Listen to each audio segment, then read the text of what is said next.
Russia Ukraine যুদ্ধ থামাতে মার্কিন মধ্যস্থতায় যে শান্তি প্রক্রিয়া চলছে তার নিয়ন্ত্রণ যে শেষ পর্যন্ত ওয়াশিংটনের হাতেই তা আরও একবার স্পষ্ট করে দিলেন মার্কিন প্রেসিডেন্ট ডোনাল্ড ট্রাম্প। ইউক্রেনের প্রেসিডেন্ট ভলোদিমির জেলেনস্কির সঙ্গে সম্ভাব্য বৈঠকের ঠিক আগেই ট্রাম্প জানিয়ে দিলেন তার অনুমোদন ছাড়া জেলেনস্কির হাতে কার্যত কিছুই নেই। মার্কিন সংবাদ মাধ্যমকে দেওয়া এক সাক্ষাৎকারে ট্রাম্প বলেন, আমি অনুমোদন না দেওয়া পর্যন্ত ওর হাতে কিছুই নেই। এদিকে রবিবার ফ্লোরিডায় ট্রাম্প ও জেলেনস্কির বৈঠক। ট্রাম্প জানান এই বৈঠক ফলপ্রসূ। পাশাপাশি তিনি ইঙ্গিত দেন রাশিয়ার প্রেসিডেন্ট ভ্লাদিমির পুতিনের সঙ্গেও শিগগিরই কথা বলতে পারেন তিনি। আমি পুতিনের সঙ্গে খুব শিগগিরই কথা বলবো, যতবার দরকার পড়বে কথা হবে, বলেছেন মার্কিন প্রেসিডেন্ট ডোনাল্ড ট্রাম্প।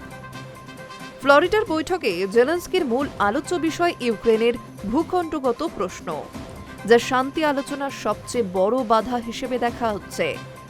এই বৈঠক ওয়াশিংটনের নেতৃত্বে তৈরি ২০ দফার একটি শান্তি কাঠামো এবং নিরাপত্তা নিশ্চয়তা সংক্রান্ত চুক্তি প্রায় চূড়ান্ত পর্যায়ে পৌঁছেছে। ডোনাল্ড ট্রাম্পের সঙ্গে বৈঠকের কথা ঘোষণা করে জেলেনস্কি। তিনি জানান, নতুন বছরের আগেই অনেক গুরুত্বপূর্ণ সিদ্ধান্ত নেওয়া সম্ভব। দ্বিতীয় বিশ্বযুদ্ধের পর ইউরোপের সবচেয়ে রক্তক্ষয়ী সংঘর্ষ ইউক্রেনে রাশিয়ার পূর্ণমাত্রা যুদ্ধ থামাতে মার্কিন যুক্তরাষ্ট্র যে চেষ্টা চালাচ্ছে তারই অঙ্গ এই আলোচনা।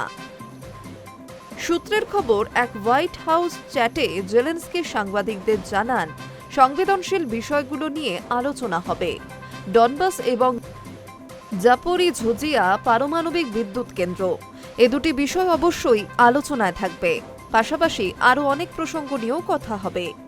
অন্যদিকে জেলেনস্কি আলাদা মন্তব্যে বলেছেন, ওয়াশিংটনের প্রস্তাবিত ২০ দফার শান্তি পরিকল্পনা নিয়ে গণভোট করতে তিনি রাজি, তবে শর্ত একটাই, রাশিয়াকে অন্তত ৬০ দিনের যুদ্ধবিরতিতে সম্মত হতে হবে, যাতে ইউক্রেন সেই গণভোটের প্রস্তুতি নিতে এবং তা আয়োজন করতে পারে।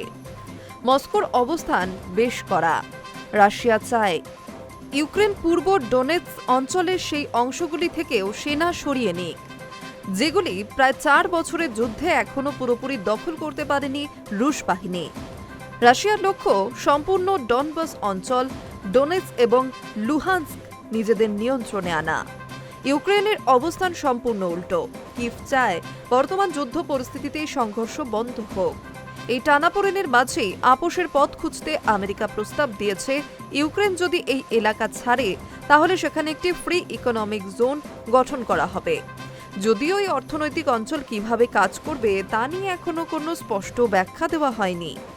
সব মিলিয়ে ট্রাম্প জেলেনস্কি বৈঠকের আগে যে শান্তি আলোচনার চাপ অনেকটাই ইউক্রেনের ঘাড়ে, তা ট্রাম্পের মন্তব্যেই স্পষ্ট। Hi news network.